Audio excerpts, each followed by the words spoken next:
saggy. I probably shouldn't have gone inside there.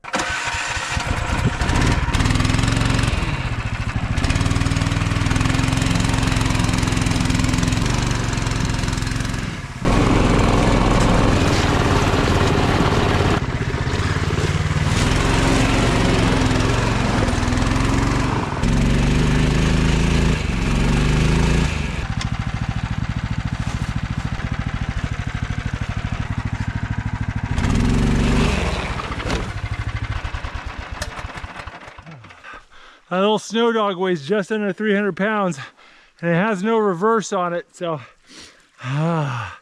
can be a bit of a pain.